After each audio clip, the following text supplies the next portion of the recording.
No, sir, I don't like it.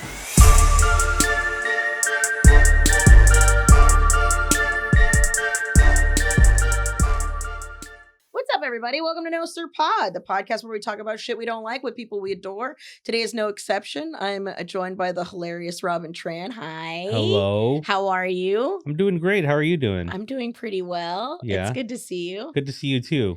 Should I be in a worse mood for this? No. I like it. That's the other thing I'm usually pretty jovial. So Yeah. It's the other thing that makes it fun. Right. To be like, I hate this versus I fucking hate this. It's right. Yeah. Well, I think, I was masking for so long because I wanted to like show everyone that I was like well adjusted 5 years ago. Sure. Got medicated for the bipolar. And I'm like, I'm going to show everyone I'm well adjusted. And I think in hindsight, it was really, it's like when Steve-O got sober. You're like, really? Really? Robin Tran is well adjusted now? And it's just like, a lot of things still piss you off, Rob. And you're allowed to be pissed off about things. And also relatively well adjusted, so I thought it was like one or the other. I feel like you wouldn't be well adjusted if you thought toxic positivity is truly especially out here. There's so many people living in Delulu land and not a cute one either. Yeah, and I remember I used to give people all these like positive phrases to get through life and everything, but that was when I wasn't trying to make any money because I was being supported. So like it's easy to give people like all these fancy tips when you don't have to worry about making money. Easy for you to say, like Robin. Those what the rich fuck? bitches that are like, what's easier having someone else watch your children. It's so much easier. You have just so much more time for yourself, and you're just like, okay, you fucking trad wife, shut up. I know. I was like a trad wife who was broke. Also, it was really annoying. Oh no, not a broke trad wife. Oh no. Well, what's even more obnoxious about them is they're on like they always brag about how somebody is taking care of them while they're like making content and making money from the content. Right. So they're still also have a side job in addition to somebody taking care of them. I know. So and it's wild because they're telling like other women to not do that while they're doing that. It's bizarre. Yeah. I've realized while talking out loud many times recently that I'm the bad guy in the story. Like just like I'm just they make all the money, but I vacuum sometimes. Like that's not worth someone making all the money. So yeah. Well, good, but you're on the other side of it now, so that's great. Yeah, I'm doing pretty well. I feel like that's less of a villain and more of an adversity that you're overcoming. That's great. Well, it's like a villain overcoming adversity. Oh to be less of a villain. To be less of a villain, yeah. Well, self-hatred causes you to be a villain, right? Without realizing it. That's kind of what I was realizing was like, I hated myself, which means that I thought that I was not big enough to hurt anyone else.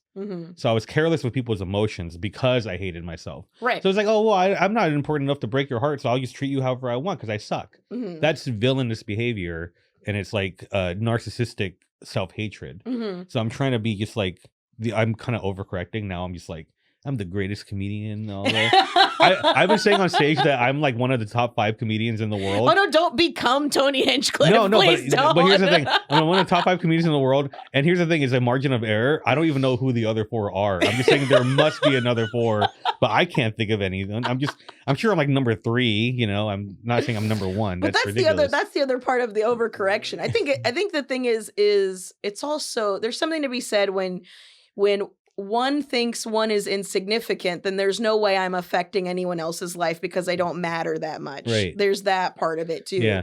The narcissism part of it, there's a little bit more. I feel like there, you don't get Peter Thiel, like you know what I'm saying? Like Peter Thiel, you don't get that evil with just like, oh, I don't like me enough. Like I feel like that's true. That's a good point. I think it does come. Yeah, you're right about that. But I also think that it does come from an underlying. I don't think if you're a billionaire, you're like evil. You're like, I think they should all be.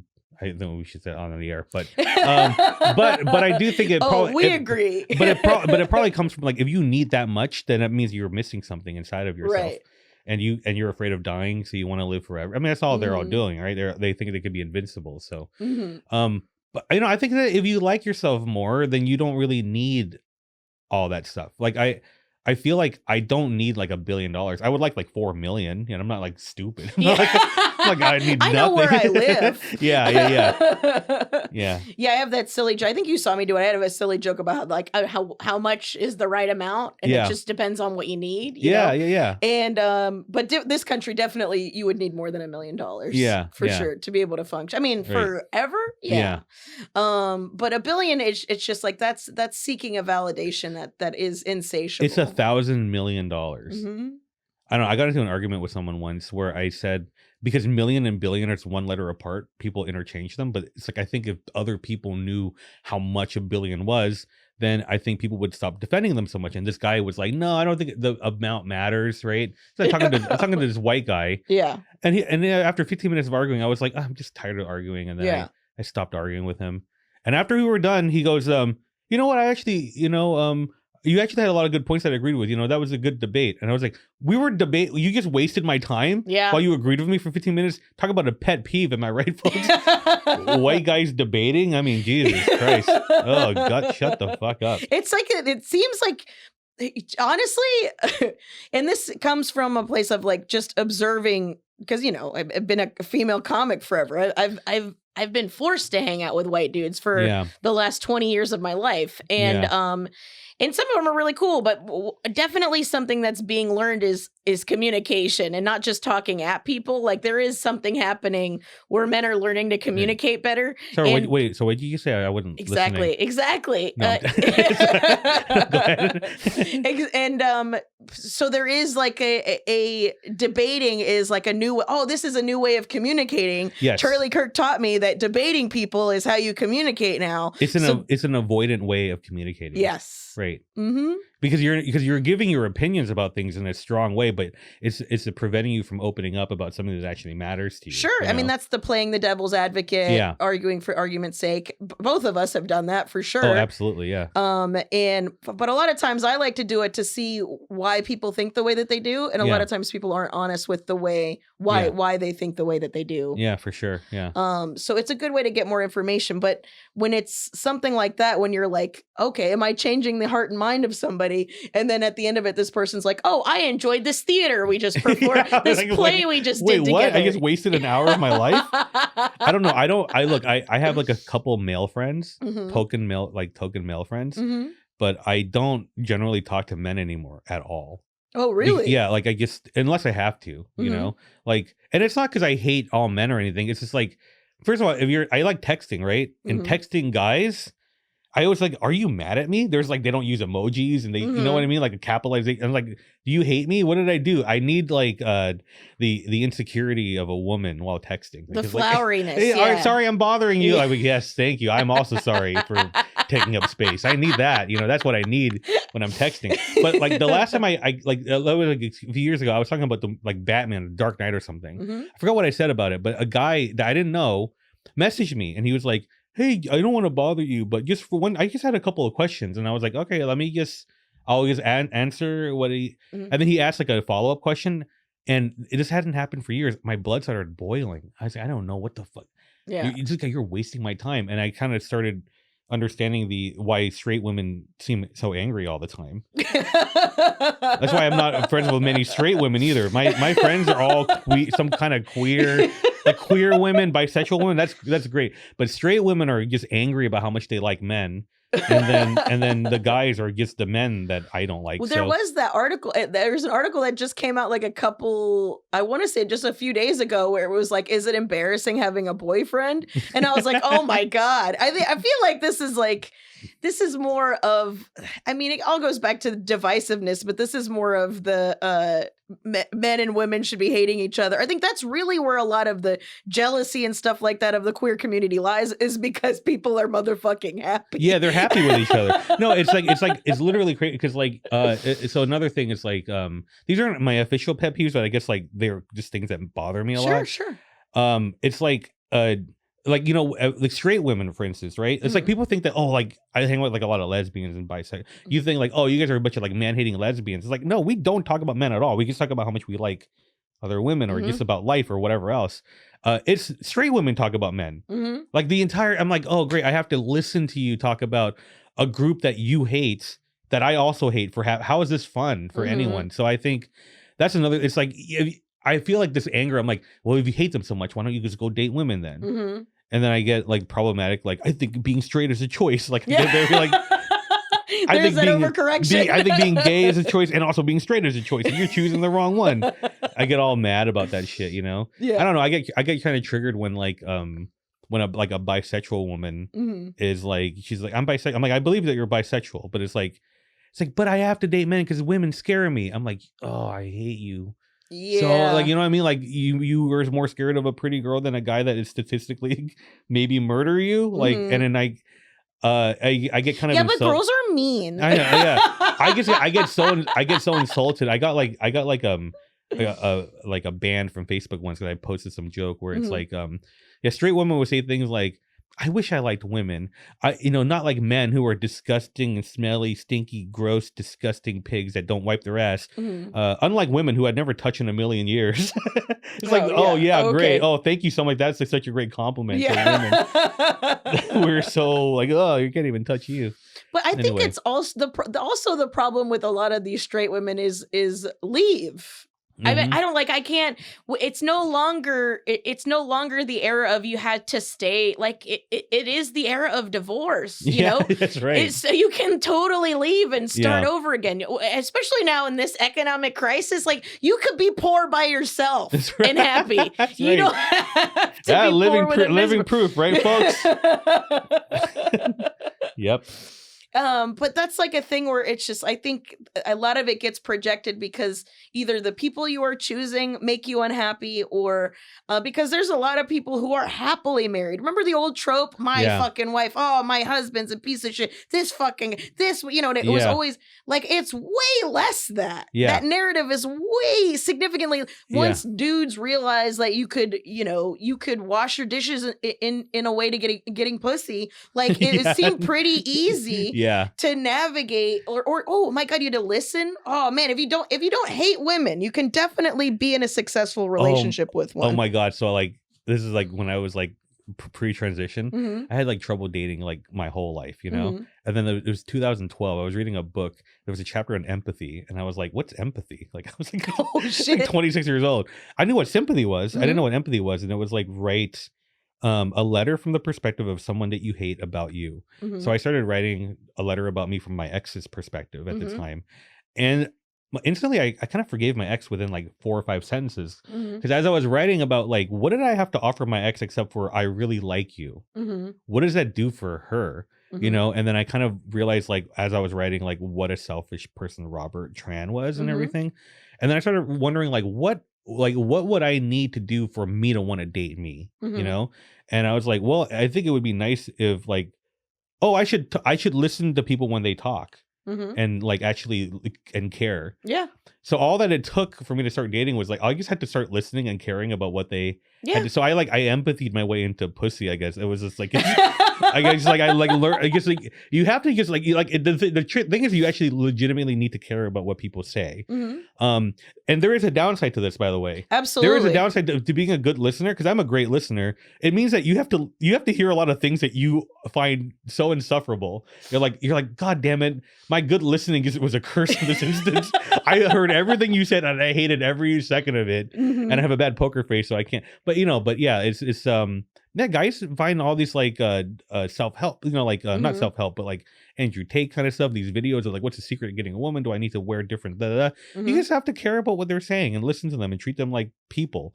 Give them a sweet treat every once in a while. Yeah, always a sweet treat. What's that? A sweet treat? You've never had a sweet treat? You never had a little snack, like a literal. This is not a euphemism. Just a little sweet treat, or a little. For me, it's always some sort of boba drink. There is just so like cute. There's like little dopamine things. Yeah. Where if you give your partner something they like, oh man, it goes so long. I remember it was like before I read the chapter on empathy. A couple of my guy friends were trying to give me advice on how to get girls, and they said, well, the trick is that when you're hanging out with a woman, you just need to see them as a person. And my response was like, easy for you to say, you're tall. Like I just refused to, because I was like this short victim complex. Easy, Napoleon. Easy for you to say. So let's get into it. Give me one of the pet peeves. Give me one of your pet peeves. People who set off loud fireworks. Of all time, or what? Like, just you mean of all time? You mean outside of the holidays of which they are specifically? I hate it. No, I hate all of them. Okay. Like if it's 4th of July and you set off loud fireworks, I think that you should be arrested and potentially murdered. I just, I think that it makes me so mad because like loud noises really piss me off. Like it startles me. You know, I think. You startle easy, so like any kind of loud thing. Like, yeah, like that kind of scared me. Like balloon popping, it scares me, you know. So I think that like a loud firework it triggers a lot of my like I hate inconsiderate people thing because like, you know, like when I'm at home, there's someone that lives upstairs, so I try to keep the volume down on when I'm listening to stuff, you know. Like if I'm exercising, I try to keep it down. I couldn't imagine turning the volume up to 1,000 and dancing and singing in my room. You know, like I'm like, there's another person up there. And I think someone who sets off like a loud firework, it goes, I don't give a fuck about 1,000 people. Fuck you all, because I'm loud and stuff. And and I get really mad about that. I feel like it's obnoxious and selfish. And then I start like, because the fireworks, I think, sets off some kind of PTSD thing in me. And so now I'm mad, right? And the fireworks are going off. And then I start thinking about what else these people probably do. I'm like, I bet you that they leave their laundry in the laundry longer. Like I start like their rage monsters like activated. I start like and I start going like really. I'm like, I bet you people who set off loud fireworks at midnight, they probably don't consider boundaries in their everyday life either. I bet you they've pressured people into having sex with it. Like I get really fucking mad because I think I think it's like indicative of a. You're looking for the next person to do some essay. Look for the fireworks, okay? Follow the fireworks. I guess like the loud one, and also like if you're doing it past midnight, you should go be put in jail. Like it's like really, and like okay, like the Dodgers won the World Series, right? The fireworks are going off, and here's the thing: I'm trying not to be so like I'm like okay, you know what? This is also very contextual for Los Angeles. You live close to the Dodger Stadium, so you're there for very close to Dodger Stadium. So you're there. You can hear all of it. Yeah. So but to be fair, right? So I'm trying to like be less kind of like reactively negative. And I don't watch baseball, but they won the World Series, and I was very happy for everyone. And I even like there were some fireworks right in the beginning, and I was like, you know, the old me would have been very upset, but you know, people need a W right now, right? Society's tough. I don't watch baseball. I'm very happy for everyone. The fireworks kept going off, right? And after an hour, I'm like, I think baseball should be illegal. I think that I hope the Dodgers lose every game from now until the end of time. The last firework was set off at 1:40 in the morning, and I have headphones on, and it's playing rain sounds. And I'm watching like 24 at loud volume, just like to get drowned out. And I feel like when a firework goes off, I've been told that I'm like a dog that barks at it. Like it drives me crazy. And anything like if you're making a really loud sound and it bothers other people, I think it means that you probably just aren't very considerate. And like loud motorcyclists, like I feel the same way. This you copy and paste. Like, why does it have to be so loud? You know, people that kind of vroom with their cars, like. I think it must be some kind of you're mad at the world or something, and so this is your chance or look at me, or it's a more of an overt narcissism or like look at me and not in a way that's well, I would say an interruption versus like, you know, we do the look at me on stage, but there's structure around it. There's context. It's consensual. Right. Yeah, it's not. So that's a great thing. Consensual is right. So even like when I would do a lot of open mics back in the day, you know, which I don't do anymore because I'm above them. No, I'm sorry, I'm just kidding. but like you know, sometimes like you know they'll be setting up a PA system at a bar, and these people didn't know there was going to be an open mic, and I feel so bad for these people because they didn't know they're being ambushed by comedy, right? And I think to myself like, look how considerate I am. I'm such a good person, you know. But it's like, but I think that people who set off loud fireworks would be like, yeah, fuck yeah, we're doing comedy. These people should be lucky. Like I mean, I can't tell you how many comedians I've seen on stage be like that. Be mad that people are not there? Engaged, or me mad that they're there and their back is still turned or they're still watching. It was like we interrupted their evening. Yeah, right. Yeah, they're not. It's not their fault that because like the thing is that if I have a lot of empathy for the audience, right? I have more empathy for the audience than for the comedian for the most part. Because like if I'm out and like like if there's music playing in the background, you can still talk to you. But then so there's fucking people talking on stage. Now I have to stop talking. Mm-hmm. So now my night is ruined. Like I have like, so I was like, if I'm on stage and there's people there, regular people, I try to do like the best. I try to like make the night less ruined for them by doing good, because I think that it matters to them. Like I can't sit in the audience at comedy shows anymore. Mm-hmm. I actually think that what the audience is doing is braver than what I'm doing. You know, people say like, oh, being a stand-up comedian must be really hard. I'm like, being an audience in a comedy show must be hard. You have to like, what if the comedian is bad? Now it's like a collective secondhand embarrassment. That's a terrible feeling to have. I have to get up and leave if I'm in a comedy show. Like if I'm bombing by myself, oh, it's just like, which I would never do, but that's just my own embarrassment. But when you're secondhand embarrassment collectively, it's a horrible thing. So yeah. But then I feel like there's also camaraderie in it, in that everybody's like, that's why when somebody's bombing real bad, a lot of people are like looking around like, does everybody else see what's happening as well? Yeah, but it's only good if like everyone starts nervously chuckling at how bad it is. That to me is a moment where everyone's in on it. But if it's completely silent, it's so awkward because no one wants to say anything. Right. That's a different kind of like when I saw Dave Chappelle return to stand up in 2013. And I was like looking forward to it so bad. I bought tickets, and it was like really expensive tickets at the Oddball Comedy Festival. And the first 4 or 5 minutes of his set, he was brilliant. And then he starts leaning over with a cigarette and he goes, so what do I want to talk about? I'm like, what? What? No. This is not an open mic. Dude, this is self-proclaimed goat doesn't know what else about me. And then it was 8,000 people walking back to their cars, and it was almost completely silent. And people would, every now and then someone would go like, man, I'm just glad he's back. And then so I think that awkwardness, I can't stand it. But I digress. I just think it's loud noises. Loud noises, people who set off loud noises on purpose. I guess I don't like loud noises, but like if it's a loud noise that someone didn't do, then I know it's my issue. Then it's my own PTSD, you know. But I do a joke every year, 4th of July, where fireworks are very American because they fuck up soldiers with PTSD and dogs while claiming to love them. Yeah. Not even a great joke, but it's like, it was one of those like woke jokes that are true that I hate doing, but I hate fireworks so much that I'm like, I'm woke this right up. Yeah. I'm woke this shit up right now. So yeah, that's what's my funny first is it's one. not even ours. I mean, we I mean, that was Chinese New Year's where originated from, and we didn't even, it's not even ours. But the thing is that there are like other countries now where like the fireworks are silent and they look beautiful. We don't need the loud noise anymore. We've outgrown the technology for it or the need for it. So I do think it's just like Americans like to be loud and boisterous and like, I don't know. Yeah. Well, it's also the affinity for guns and explosions and war. Guns and explosions. It's like our main export is war, so yeah, it's like we have to celebrate it in a war-like way, I suppose.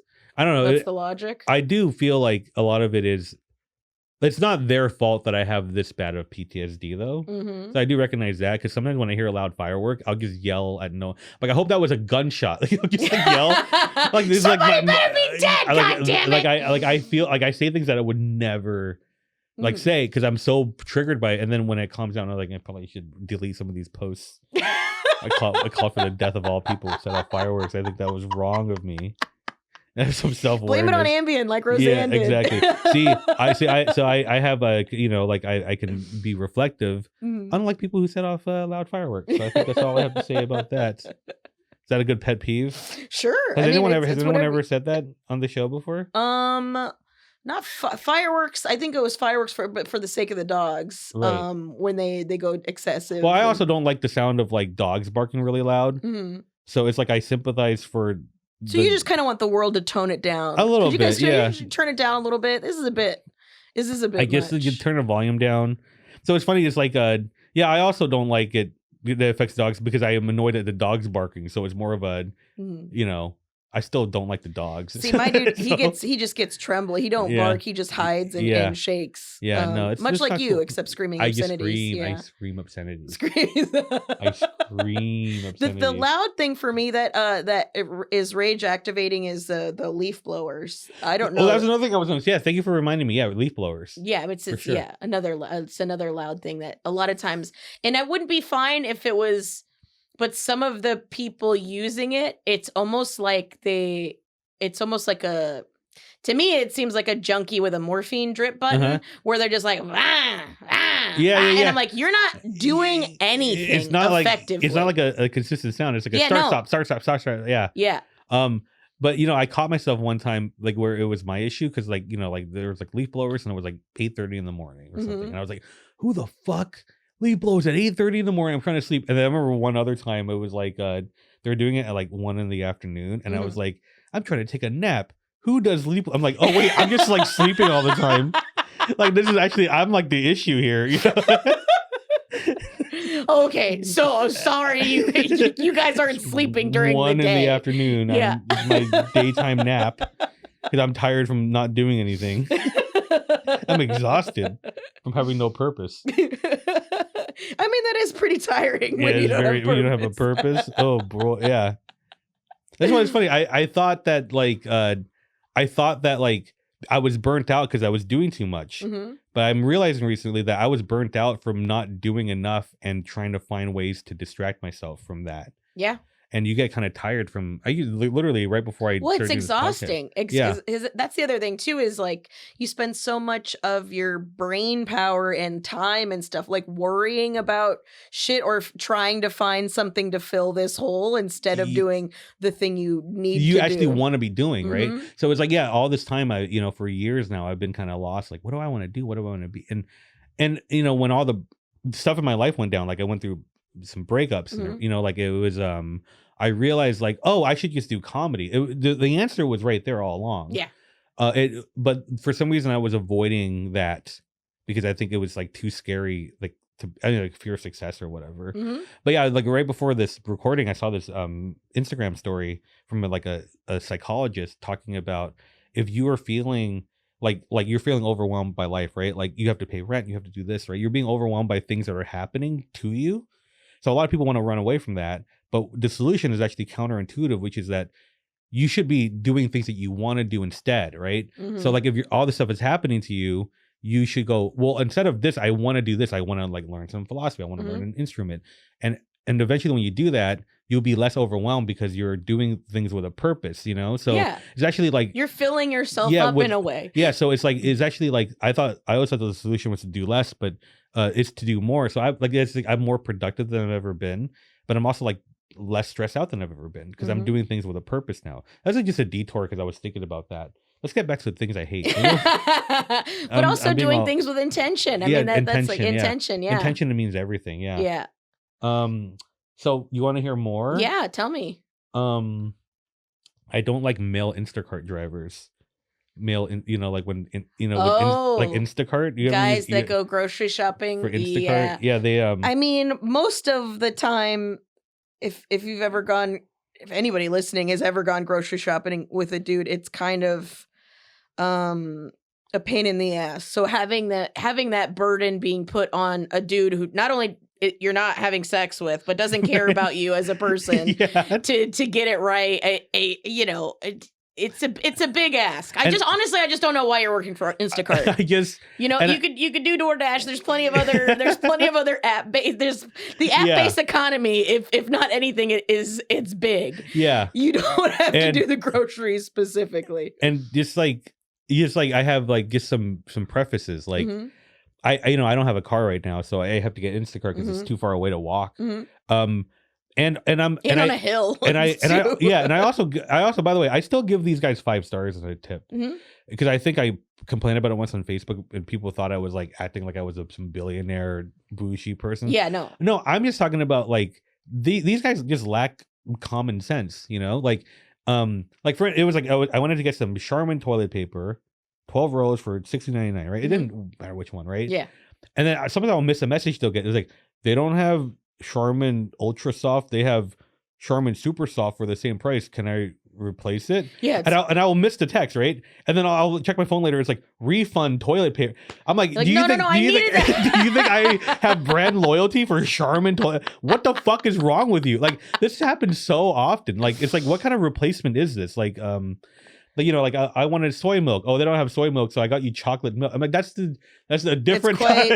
That's not even. That's very different. Yeah. And I think it is a lack of they don't go shopping for themselves, So yeah, that's it. I mean, I don't know. I guess I'm realizing now, saying it out loud, it is kind of a first world complaint. But at the same time, I mean, no, because there's people with chronic illnesses and stuff like that that like have to get it and shit like that. So I don't always think that it's, but there is, and I hate to be gender bias about it, but there is something to be said about like, and I don't know, is it intuition? It does seem common to me to be like, oh, this person doesn't have lactose. So if there's no soy, perhaps another, maybe an almond or an oat or, something like that would be of service.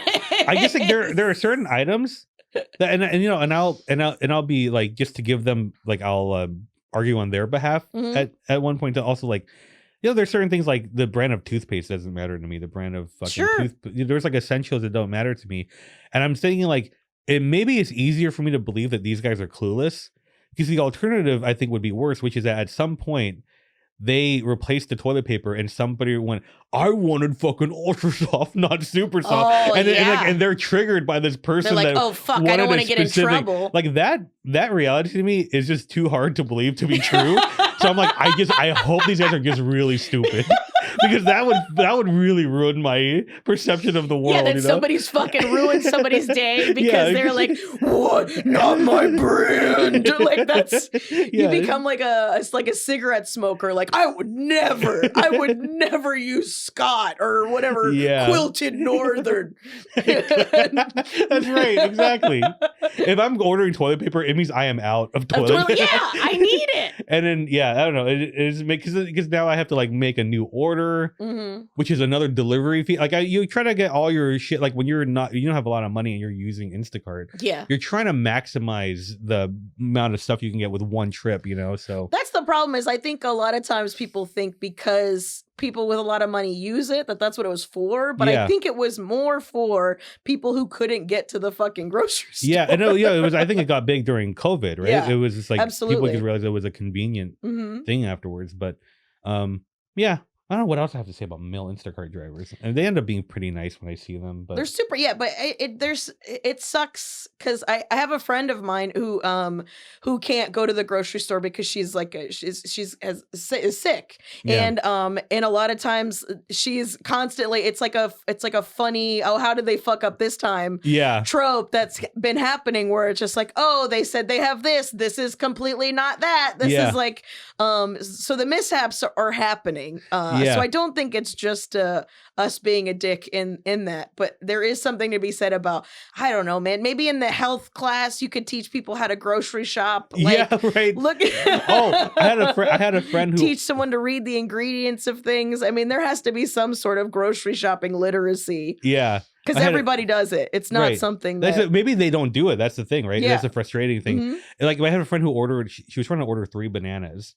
And she got 3 bunches of bananas. And it's like, no, why would I want 18 bananas that are going to go bad? Like, it's like, think about like what she meant by this. What kind of zoo do you think I live it's at? crazy. God, there was another... I forgot, but anyway, they... my ex once like ordered fruit. I forgot what they ordered exactly, but it was something like they wanted like 3 pears and they didn't have pears, so they got like 3 avocados. It was like not even the same kind of fruit. And I was like, why would I want that's not even in the same ballpark? So I think they either don't replace easy things or they replace things with stupid things. It's almost like there's like a lack of logic in the problem solving. And I do think I get kind of triggered. I'm like, you guys, you don't go to the grocery store? Like, because when I had a car, I went to the grocery store all the time. I liked going there. And, if they didn't have one thing, you get another thing. It's just like, it's common sense. So, so I think it should be illegal for men to be Instacart drivers. And that's the bottom line. Stupid. What else do I have? Do you have anything else to say about male Instacart drivers? No. I mean, I've like I said, I've been grocery shopping with men for years, and it's incredibly frustrating. Yeah. So, I get it, and I think, but I do think there is something to as a literacy in the. Anytime I see like a single dude checking out, it's always just like, a rotisserie chicken and like protein powder. Like it's not, they're not obviously not meals for the week. They're not, there are no bright colors in this cart at all. There's just brown. Also, I've just been friends with dudes for so long that I know that they'll just take a shower after they shit when they don't have, toilet paper or whatever. Like they'll just be gross in a way that's like, no, we have stuff for that. There's toilet paper. Just please buy toilet paper. That's disgusting. Yeah, but it's because they don't think about it as much. I don't know. Yeah, I don't know. I mean, I'd love to advocate for the male Instacart. I just can't do it. I mean, but I'm trying to work on my misandry because I think I have a misandrous streak. Mm-hmm.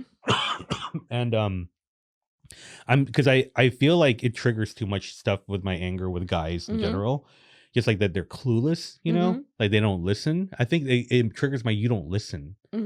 And I do think that not being attracted to men is a form of privilege, right? Like I don't have to go through like I can't imagine dating one of these. I was gonna say these things, and it's a horrible thing. I'm so if you're a man listening to this, I'm really sorry. I know you like they don't even know I'm trans. They're like, why is this guy talking shit on guys? You know, like you didn't even not establish that I'm a trans woman. I mean, that's what I called it when I came out as trans. I called it jumping off a sinking ship. Is what I called it. I don't know if guys like that very much. Yeah. Well, yeah. I mean, especially now, it's like that's the other part in the manosphere, if you will, where all of this, it's like any kind of accountability that's being taken, those people are being rewarded. Right. And then people who are like, no, I mean, that's how you end up in these really weird niche sectors. Oh my God. So these guys, right? They're always mad on my like my Instagram and stuff. Like they're always like, but you know, I don't really care about, I'll get, actually my next topic will kind of relate to this, but I don't really get mad at the comments about me. But I find some of them it fascinates me. And like if like one of my jokes kind of goes viral and like a bunch of guys find it, they won't even mention the joke. They'll be like, what is this thing in a dress and blah, blah, blah, right? It's like, what is this guy wearing, right? And it's like, so the implication is that what's so funny to me is, you sound like a bitch. It's like, right, yeah. What are you wearing? What are you, Mean Girl? Yeah, from right, fucking... yeah.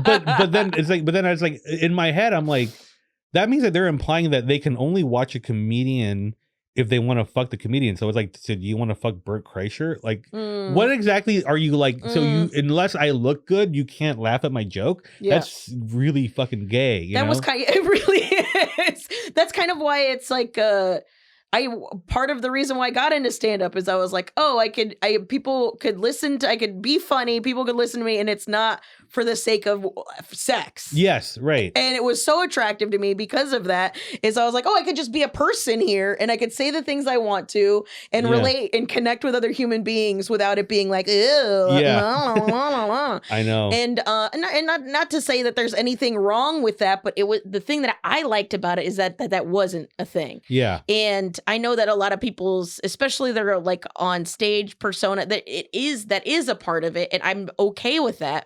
But that's also you trying to tell me what stand-up is for me, random person who doesn't even do stand-up. So like it doesn't make any sense. I think I saw one was like, oh, you can't get pregnant, or I saw somebody was like, oh yeah, okay, that's great insult. I don't give a fuck.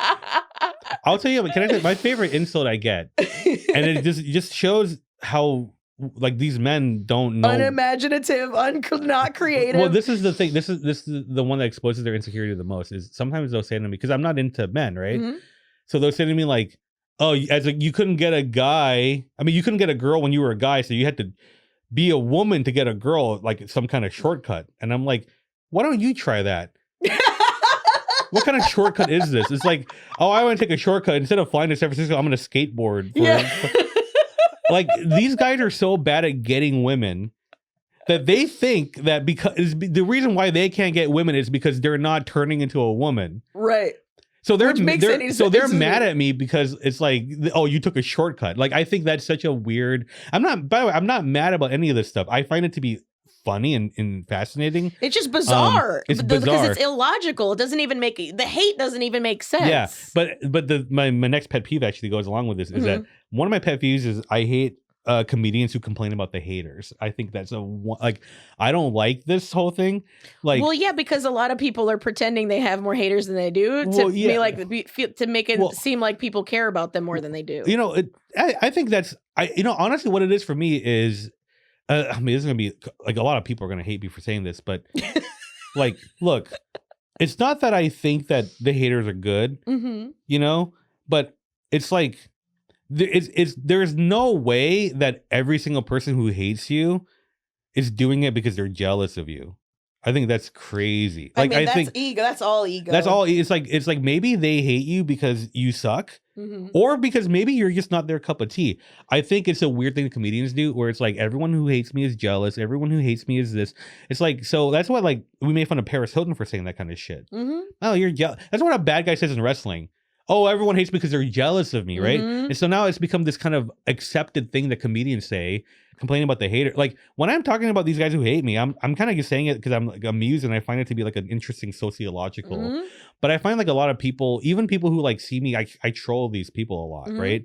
And I'm expecting a response, right? So like, what I hate what a lot of people do is they're kind of cry bullies. So they'll poke these guys, right? And when the guys hit back, they'll be like, "What? These guys are hitting." It's like, well, you hit them. Yeah. So it's like, if you're gonna do that, then expect some response. That's why I don't get mad when they write something. I made fun of Charlie Kirk dying, and they're like, "What if we made fun of a trans person?" I'm like, "Oh, well, I mean, go ahead. I'm gonna fucking tell you not to do that." Also, have you seen the internet? I mean, there's plenty of it. It's like if I'm gonna be doing that, I'm not gonna play the moral high ground, Yeah. But I think it's like, people have the right to not like you. And I think it's like, if you're like a public figure. But that's the part that's wild to me, is people assuming that they have to like everything that exists. Yeah. And if they don't like it, they have to make sure it is known. As if somebody is making a tally. Yeah. And not only that, but more so, the part that's even more wild is a lot of times you're arguing with a bot. Like, these are not real people. like there are times where I'll like internally I'll think to myself, like, oh, you don't like my comedy, get a life. Like, I'll get kind of upset, but then I'll kind of try to catch myself a little bit. It's like, if you're gonna put yourself out there, people are allowed to not like it. They're allowed to criticize it. Like, if you're a musician, right, you get like people who don't like your music. If you but like, for some reason, comedians are like, we're like above criticism when our whole job is to talk shit, right? So if you're going to talk shit, people can talk shit back at you. No, it doesn't mean I like it, by the way. It doesn't. Right. I'm not saying I like it. I'm just saying, you just have to be okay with it, because you're setting the precedent that it is okay. Period. Also, is a huge. This is what I hate.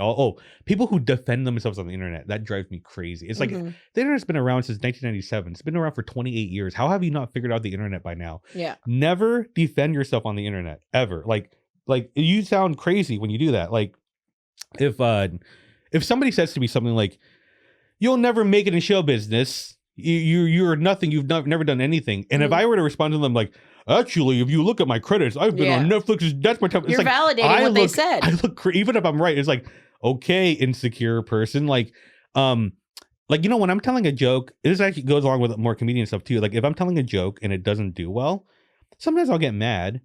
But it's like, people either they take it too personally, or they get defensive, right? It's like, "You didn't like my joke, you guys suck." Or it's like, "I guess they didn't like my joke because I'm not funny," right? I try to look at comedy more like, "Oh, I made a present for you guys. Here's a present." And you open it. It's like, "Oh, you didn't like it? Okay, that's cool. I'll have another one. I hope you like this present." It's like about not taking it so personally, It's like, I think comedians want to be like universally beloved, where they shut down any kind of criticism of any place they are on the internet, because they got into comedy as a form of external validation from the audience, right? And I don't like that they speak on behalf of every comedian when they do this. This will be my next one too. Like, they'll speak on behalf of everyone, like, comedian, how we all do this because we're insecure. Oh, I mean, I hate that's like one of the things. Big issues with Eliza is because she speaks for all women. It's like, it's so obnoxious. It's like, no, you're talking about you and your friends. Yeah, that's not an all women. It's not thing. An all women thing. Yeah, it's not an all comedian thing. It's not like we. That's So that's whenever people speak in absolutes, it's always an issue. And I think that's to me was my next one was white people who speak on behalf of the whole group. I think a lot of it is a white person thing. Maybe a male thing too, but like, I would say like white people, I feel like they think they have a monopoly on objective truth. You know, like I remember I was on a podcast like a long time, like a decade ago, and I think some guy was saying like, yeah, you know how we all like everyone is kind of obsessed with sex, and we all. I'm like, why did you say we all? Like, I'm not, or I think I said something like I'm not obsessed with sex, and he kind of like, oh come on, of course you are, because every person or whatever he was saying, and to me I'm like, wait, why don't you? I believe you when you say that you're obsessed with sex, but you don't believe me when I say I'm not. Yeah. It's not about thinking that I'm lying. It's more like thinking that like that's not even possible. That's not even possible. It's like projection to a whole nother level where it's unfathomable that this could not be true. And I think it's like a thing that I think, I mean, I kind of, I think being trans for me is like, I was like a double agent for a group that I didn't know I was undercover with men. So I tried to be like, fit into maleness, right? I tried to fit in so well. I mean, same, but it was also just it was a spectrum thing where it was just like this is my surroundings. Yeah. And also it's safer. It's safer if they think of me as a dude. Right. Yeah. That's why I always thought there was like a really good bridge for a lot of this is like women with PCOS, women with high testosterone is like, I was like, I could hang with the guys and dudes would hang out with me because they enjoyed my company and didn't want to have sex with me. Right. So I was in this space where a lot of women were like, how do you get to hang out with men and they're not being gross all the time? Right. And I was like, because I fucking fight them. Like I'll fight them if they're disrespect. Like I don't tolerate it. Yeah. Which is also inherently masculine. Yeah. So it's like, I just treat them like a dude. I think it's a good idea. I think just trying to be one, I internalize a lot of the beliefs. Like when I'm a part of a group, I feel like I've been in a lot of cults in my life. You know, like anything could be kind of a cult, and I feel like it's like you try on different outfits in life of a personality. So when I was a guy, I was like all in, and I remember just like being mad if something triggered my. Does objective truth not exist? You know, that trigger, which is like the first time I heard the word heteronormative, I was like, what about normal? Like, it's just like, because if that's not, if their normal doesn't exist, what are we basing all of this on? Like, it's like if someone didn't like the Beatles, I'm like, but what, if people don't like the Beatles, that means that objectively good art doesn't exist. Like, I would get so fucking mad, right? And then, like, I remember just like, God, what was it? It was, God, fuck, I forgot what it was. But it was just like, thinking that like people if this objective truth doesn't exist, this and my whole world falls apart. God damn it, I had another one. Is this the one from the this is separate from the podcast one, the one everyone's obsessed with sex? Yeah, it's separate. It's just like forget it. I'm gonna forget it, but it's okay. It's okay. I get so mad when I talk about guys that I just like forget what I'm fucking saying. Well, I definitely wasn't trying to make this into a man-hating episode. See, I'm doing what straight women are doing right now. That's why I'm not friends with guys. That's why I'm not talking about it with other, you know. It's infuriating. What infuriates you about women? No. Well, okay, here's I remember what it was. Okay. It was I saw this article. This is when I was still a guy. And it said something like, are men only funny to other men? And I like lost my fucking mind. I was still dating my ex at the time, pre-transition. And I was like, look at this fucking article. You know, like, what does it mean? Does that mean that objectively funny doesn't exist? And then I had this theory of like, but no, it's I mean, all but see, but I didn't want to believe it. I wanted to believe that male comedy was objectively funny and everything else was kind of like subjectively funny, and you know, it has variations of.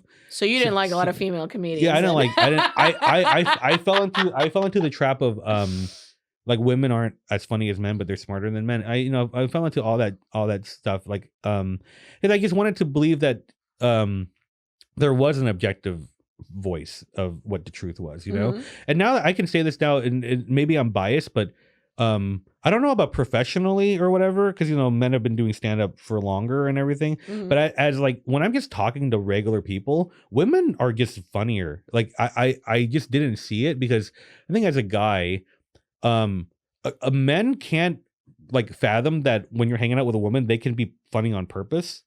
Yeah. So they don't understand that a woman is being sarcastic or being dumb on purpose as a joke, or like men are allowed. That's been a big problem for me. Is like so many times I've been dumb on purpose and had to watch somebody go, no, well, yeah, I know. I know. Like if a guy does that, you understand. It's like Tim Robinson from I Think You Should Leave. Like so you get it when a guy does it. So like when I just realize that women are just very funny in the subtlety, absurdity stuff, I just much prefer women being funny, because I think men have more of a one note type of comedy when you're hanging out with them. That's why so many of them are like, this isn't even a joke, and it's just like, no, it's not a norm. It's not a not a Norm normal Macdonald joke. Yeah, it's not right. it's not a fucking what's it called? What was the, oh my god, I can't believe it. Whatever. It's not this one structure of joke, but that's the whole thing, is comedy can be very different. To me, it's also like people who've never listened to British comedy and then they listen to it and they're like, I don't get it. And it's just like, well, yeah, it's dry, it's very nuanced, it's very subtle. Right. And a lot of times women are being subtle and stuff. Like I've definitely done it where I've stepped on a joke that a woman said because I was like, oh, fuck you, bitch. You got me. Like, I fucking fell for it. Yeah. Yeah. So, so it's honestly, it's just more range. That's all it is. Yeah. And, you know, it kind of goes with, it was like, I think it was like 2022.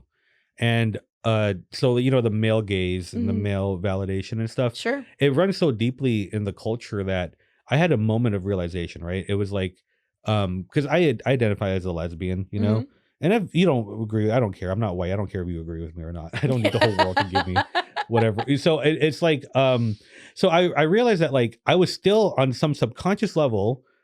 If men didn't find my comedy funny, I felt like it didn't count as objective comedy, right? And so like I realized that, I was like, wait a minute, this doesn't make any sense, because why would I value male opinion over female opinion when I don't have friends who are guys? Yeah, you prefer the company of women. I prefer the company of women. Not only I find women to be funnier, and I'm not attracted to men. I don't even have male friends. So whatever the fuck I'm feeling right now is so deeply ingrained for me from like the culture from when I was an early age. So what I did, it was, and I used to remember it was 2022, and I remember just thinking to myself like, well, if love only counts as what men think that love counts as, or sex counts as only what men think, that means that every lesbian is a virgin. Like that doesn't make sense to me, right? It's only dick and vagina counts as sex, right? And so when I kind of started going like, well, why don't you start slowly dismantling intentionally the male gaze, the grip on you, you know? So it took about 6 months, and now I don't give a fuck if men think I'm funny anymore. And I'm not saying that as like a defiant thing. I'm saying it's very freeing, because you're not looking at like this group as like the Coca-Cola classic, you know, experience of life, and they know more than everyone. They have the key and the default. And I just think it's like liberating. And I think I think a lot of women, maybe they'll realize they're part of the male gaze, and they think they almost like stuck in it or whatever. And I just want people to know, like, you can intentionally leave a cult. It takes it's a practice, you know. It's like going to the gym before your brain. I constantly talk about people about this with where we are right now politically and stuff like that. Whereas like I was like, there's gonna be a process of deprogramming. I was like, these people are in a cult, quite literally, so much so that they don't even know what is real anymore. Yeah, right. Or what information, when we do have objective truths, that none of those truths, even those are lies. When you can't believe anything. So like it's that radicalized empathy where I'm like trying to really understand, like and understand that there's a process that it would take, and it takes time. Much like anything, any kind of big change, to get people to realize that they've been bamboozled. I have a frustrated empathy. I have like an impatient empathy where it's like, look, I got over it. You can get over it too. Yeah. I have that. It's like, you know, because I think at a certain age. Once you learn something, it seems easy. But I think just like since when I reached like 30, I'm like 39 years old right now. I think around 36 years old, I had this joke once. It never really worked, but it's like, you know, when I was younger, I had no sympathy, and I had sympathy, but not empathy. And then when I learned empathy, I had sympathy and empathy. And now that I've gotten older, I have empathy but no sympathy. Like it's switching. Like now, now I know why somebody's doing. And I have no patience for it. You know, back then it was like, oh, I feel sorry, but I don't know why you're doing this. So I think empathy without sympathy is like just this impatient. Like it's like almost like, get here, just hurry up and get here already. Because I think, it's impatient. It doesn't help. It's impatient. It's just like, you know, like life is kind of. I'm more towards the end, I think, you know, than I used to be. But here's the thing about cults, though. It's like, I think I have a theory that like sometimes people kind of know they're in a cult after a while, and it's like they don't leave because there's nothing to replace that with, right? So if you like leave a cult, then what are you after? Like, I mean, I think that's why so many addicts use AA. Is they need something to fill. Yeah. Like, what is your identity? What do you replace it with? That's something I've tried to learn recently. Is like, who are you? Without It's like who is Robin Tran if I have to get over being this traumatized, helpless victim? Like, who am I without someone who is in pain? You know, and it's like, oh, that's actually a really scary question to answer because it means like, what if it means I'm capable? What if it means I'm actually a good person? What if it means that I'm loved? And that's actually terrifying because it means that you have to like live up to these things now that you know that you are, and it means that you have a responsibility to other people, right? Mhm. So if you kind of like live in the state of victimhood because it gives you an excuse to not grow, and then you can use like hating yourself as almost like this excuse. I'm not saying that's what everyone. I mean, look, there's systemic issues. I'm saying like systemic issues are different from like your own personal responsibility. I don't know Right. why people can't separate the two. Like I don't think like society should be personal responsibility because that's doesn't make any sense. Society should have systemic solutions, Yeah. but individuals should have individual solutions. I think Right. I have the both things. So I think, But I think even on an individual level, when you have people who are like, when you have the toxicity is don't work on yourself because that's gay. yeah, In right, their right, in their right. terms, then you don't have people who find out. So it's like now anytime I see like a villain origin story, I was like, oh, your mom was Yeah, right. mean to you. Yeah, right. So it's all of our fault. But so that's the other part of the other side of the empathy is you want Yeah. everybody to already have the information you have. Right. So it's like, and that's why I think sometimes it's frustrating because once you already know, then you're like, it's not as scary and as hard as you think it is. It's Yeah. fucking not. It just seems that way because that's what your dumb brain is telling you. Right. So then you want people to be able to get to this side so that you can see that there is a light, that there is it's not weird, it's not scary, it's not as bad as you are Yeah. making it out to be. I believe in self-empowerment, which I used to not like. You know, when I was really depressed and I was like this wellness, and I was online a lot, on the internet a lot, where it's like almost like self-empowerment is almost like you're gaslighting trauma by You're gaslighting yourself, really. right? That's what people are saying that what self-empowerment is. I was at the wellness center, when I like lost my mind for a few years, and I was like in a class for self-empowerment. And I was, you guys are gaslighting my trauma by telling me to have so. It's like, Robin, this is a positive thinking class. You're supposed to think positive. And it kept me in a state of learned helplessness for a lot longer. So I think a lot of people like don't realize that they're in a state of learned helplessness. But that's what I'm saying is I think then this is awful because what somebody is doing to me, never realizing what your role in it is. Yeah. Your role is in it. Yeah. Sorry. And I think it's like I always think about this. Like there's this phrase. It's like, Lord grant me the confidence. Like I wish I had the confidence of a mediocre white man. Mm-hmm. And I think like, but you can. Just do that. Mm-hmm. And I think it's like, I know that sounds so simple, but it's not simple. It's like, it's simple. It doesn't mean it's easy. Simple doesn't mean easy, but it's simple. If you want to have the confidence of a mediocre white man, just have that goal. And all you have to do is really, and it takes a long process, but you have to get out of your own way, right? That's what life is about. You have to get out of your own way. And the reason why that's hard is because you don't know what obstacles are in front of you. So you have to figure out what obstacles are in front of you first to even get those obstacles out of your way, right? And a lot of it is going to be a lot of self-doubt you were taught as a kid from your parents, from society. And you have to just go, well, that was bullshit because my parents didn't know any better. I can tell myself a different story now. And is anyone out there, it's like, I have this almost like this reverse psychology in my head. I'm like, I can't live in a world where Donald Trump is confident and I'm not. That's fucking, that's insane. That's bars right there. It's like I think like a lot of women, non-binary people, the dementia-ridden dude, yeah, like that. You want that guy to fucking like be more confident. It's like it's actually you kind of owe it to yourself to be more confident. And sometimes I'll have like an Uber driver. It's always like the female Uber driver I have, and they'll be like super funny.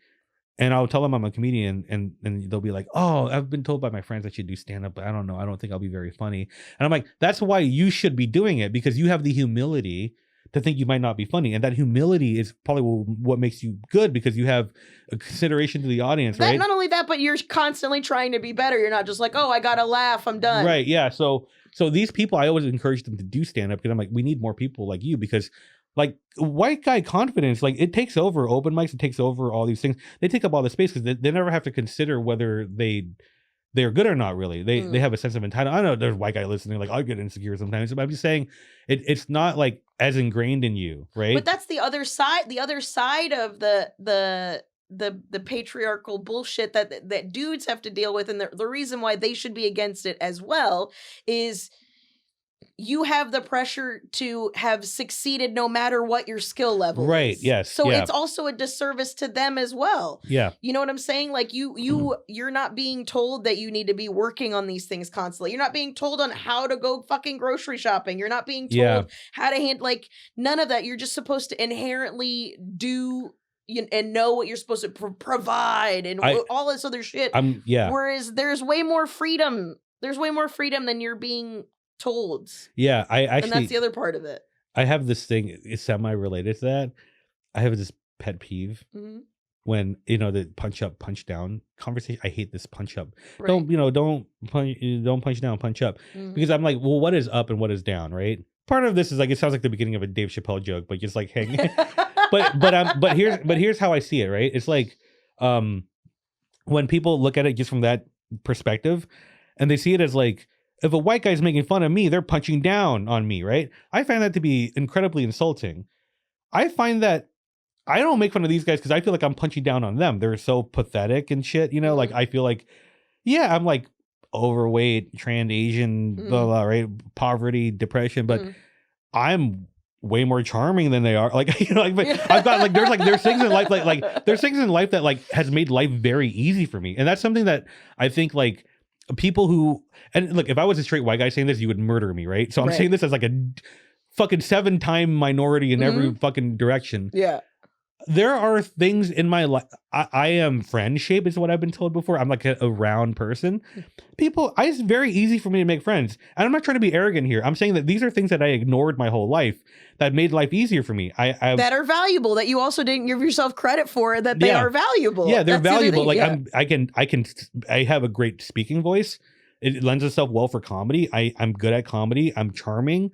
And I have a way of talking myself out of things and into things and everything. And I always thought I was ugly my whole life, but apparently I'm just like, I think I'm unconventionally attractive. There's some quality about me that I kind of look like an anime character or something on camera. These things are advantages I have. If you only look at it from like the perspective of like, well, you're Asian, trans, and society has been holding you back, it's like, then how are you going to overcome that if you're not almost like delusionally confident out of that? Like, I think like delusion goes both ways. You're afraid of being delusionally confident. Thinking that you suck is also delusional, right? You should be delusionally positive if you're going to be delusional at all. I think that's where a lot of times people try it when they, in an attempt to be an ally, a lot of times they end up being discouraging, and it ends up depressing people who are already like struggling with identity to begin with, where it's just like, oh, you poor, and it's just like, would you shut the fuck up? I had this like moment the other night. I was at a show.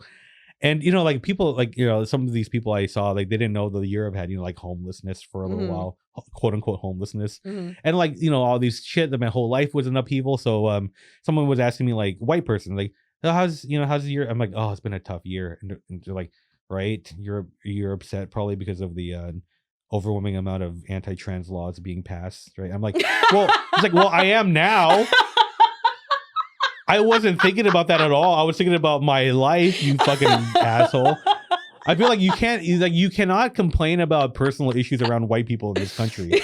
They'll think that your problems are systemic right away, as if I Which only they just focus. are, but that's not what I was concerned about. I don't know. I feel like maybe I'm just like I've been told because I live in Los Angeles, but I don't know. I don't really. I don't know. I feel like not that I've overcome this stuff, but I feel like in terms of my comedy, I feel like.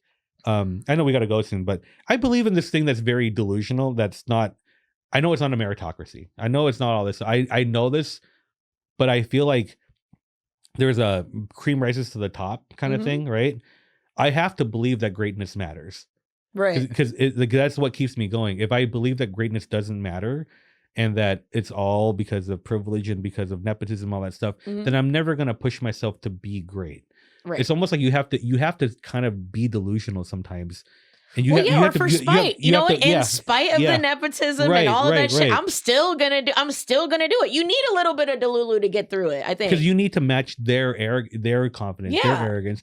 Because like just beat them at their own game. You deserve to like yourself and value yourself and not be a victim. That's even if you are a victim.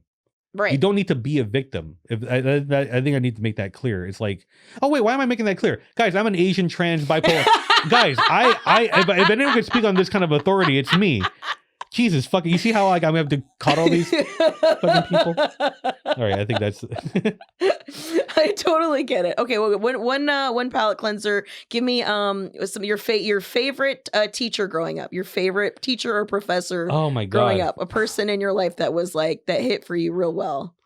Well, I mean, this is like this is horrible. The first teacher that popped in my head is Mrs. Candius. Mm-hmm. But it's only because I had a crush on her. I was like in 5th grade and I thought she was hot. She was like my first crush. That's a terrible reason to have. You know, it's funny. It's like I was like a teacher's pet in school and I had bad grades at the same time. You were a teacher's pet and had bad grades. Yeah, I guess I got along with the teachers. Talk about a people pleaser. I know. I would just hang out. I don't know. I guess like I got along better with my teachers. I did too. I guess, but it's like I would also like not I do made sure to get good grades because I didn't want them to be disappointed in me. I tell them that, you know, I think homework is bullshit and like I think school is like only part of an education. I didn't like the structure of school, and you know they didn't hate me for it. I thought it was they thought it was interesting the way I thought about life, and there was a teacher I used to love, my 11th grade English teacher. But I think as I got older, I realized she was a Republican, and so I was like, oh okay. Like in hindsight, I don't know if I like her very much. Yeah, but man, that's happened so much in my life as a woman. But I remember female comedian. Yeah. But I'll tell you the like life-changing thing that I heard once. I was failing my journalism class in 12th grade, and I got along with my teacher very well. And once I was getting an F, and we're just talking, and I go like, "Are you concerned about me getting an F in your class and like failing?" And she just goes, "Oh, you're just gonna charm your way through life." And I did, and she was right about it. And you know, and it's like it was just very like I felt very seen. And you'll be fine. You'll be fine. You'll be fine, bitch. You'll be fine. You'll be fine. You're just so charming and round. So I don't know. I didn't give a direct answer, but I guess I thought school was I hated school, and I feel like there's a lot of the toxicity on the internet. People try to make it like a partisan thing.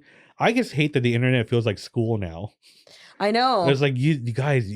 When I was little, I always wanted to be an adult, like get out of school as soon as possible, so I could be an adult. So now the bullies in school, are lecturing you on politics. Yeah. I thought are you gonna take my lunch money, or are you gonna tell me about civics class, or what the fuck? Do you pick a lane, you piece of shit? This is not a palate cleanser. I just be yelling about other stuff. I'm so sorry. Okay. Well, do you have anything you want to plug? Yeah, Robin. You just go to robintran.com. I have a podcast, Trans Talk, which I want you to be on also. I would love to. And yeah, I have shows, but I think this will air probably after the shows are. But yeah, just go on robintran.com. You know, you'll find my Patreon for my podcast there, and I have a website now, so that's good. Just please go to the website. Yes, I love it. Proud of you being productive. So Trans Talk, make sure you guys check that out. RobinTran.com, patreon.com/NoSirPod if you want to throw money at this to keep this operation going. And if you don't got it, I don't give a shit. Thank you so much for listening. We appreciate you. Watch on YouTube, subscribe, share the clippies when the clippies come out. Thanks so much for coming on. Had a great time. Me too. So all right. Bye guys. See you next week. No, sir, I don't like it.